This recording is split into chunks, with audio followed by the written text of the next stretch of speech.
kali pertama kita bertemu. Ini pertemuan yang sungguh bersejarah.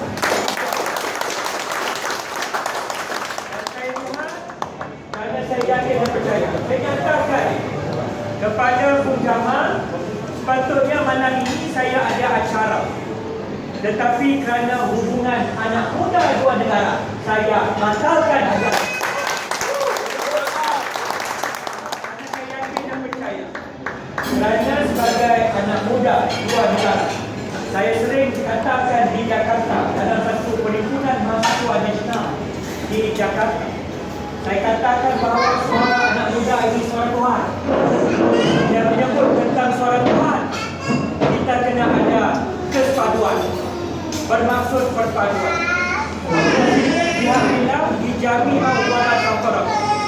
Adalah kita berpegang teguh kepada tali Allah dan janganlah kita berpecah belah.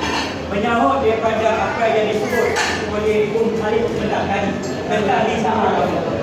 Saya menyatakan perpaduan kerana bagi saya dua negara sangat penting bagi Malaysia dan juga Indonesia.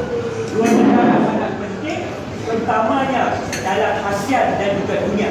Dua negara sangat penting terutamanya sebagai model kepada keutuhan dua bangsa yang mana bagi saya selaku pimpinan anak muda khususnya di Selangor ini, kita merasakan hubungan ini penting bagi kita bertumpukan di antara anak muda.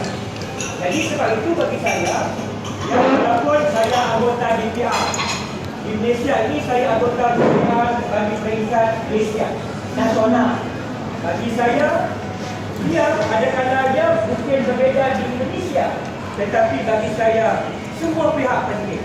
Lebih-lebih lagi anak muda bagi saya penting, kerana anak muda ada idealism, anak muda ada intellectualism, dan anak muda ada aktivism, tenaga untuk bergerak.